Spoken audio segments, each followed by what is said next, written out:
Hi, this is Jeff Marshall with some personal reflections upon leadership in diversified organizations.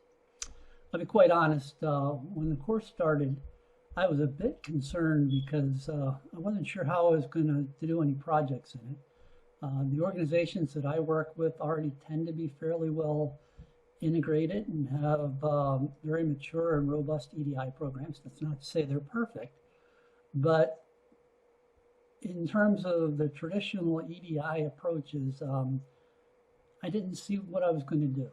And then some of the earlier material started mentioning cognitive diversity, and that got me to thinking.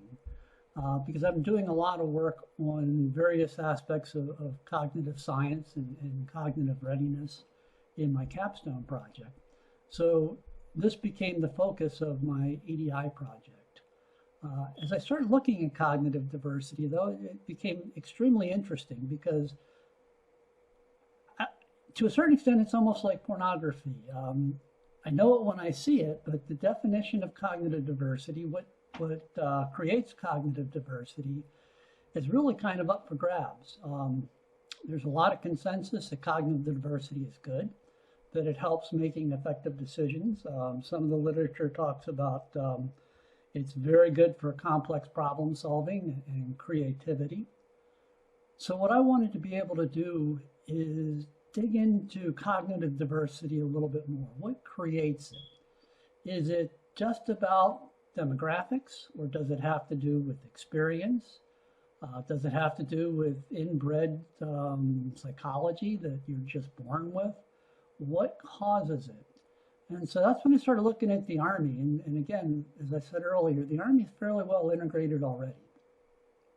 So we've got gender integration, we've got racial integration, and it becomes potentially a lab to be able to look at cognitive diversity and bring in a measure that the Army already uses, the Myers-Briggs type indicators. Use that as maybe an initial placeholder for different thinking styles, which is what a lot of people tend to think cognitive diversity might already be about. And as I continued to look at it, I came across the concept of deep diversity. So if I understand the literature right, gender and demographic type indicators are service level diversity, which is good. We've got to keep that in the mind. But the deep diversity gets into how we think, how we have this cognitive diversity. And I came across a very interesting example of it as I was working on my capstone project, which I wish I had come across earlier in this course, but I interviewed the executive director for the Jamestown Yorktown Foundation. Jamestown, as many of you know, was the first permanent settlement, English settlement in North America. And the museum looks at an exploration of three cultures: the English, the American Indian, and the African. And as we were talking, she was discussing the need for more diversity and inclusion to be able to accurately assess these things and explore and understand how they all came together. And while that's true, I also wondered whether or not this deeper diversity is also required to really understand the dynamics behind the Jamestown settlement and how things actually happened and occurred.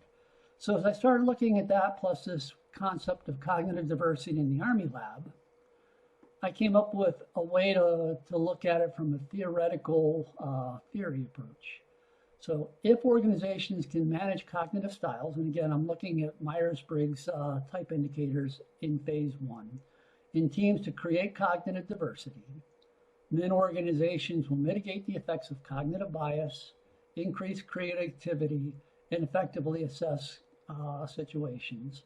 Some of the mediating factors there are the demographics, the cognitive styles, the environment, and the training and education that people have within the organization. The results then should be organizations will make better decisions and enable mission accomplishment, especially in complex situations. And this can be applied to virtually any type of organization. We can go back to Jamestown Foundation and look at it in these lenses, which I'm hoping that when the capstone is done, I may have an opportunity to do so. So I really appreciate the opportunity I've had in this course to really start thinking through some of these other aspects of diversity. So thank you very much for your time, and I appreciate you taking a chance to listen to me.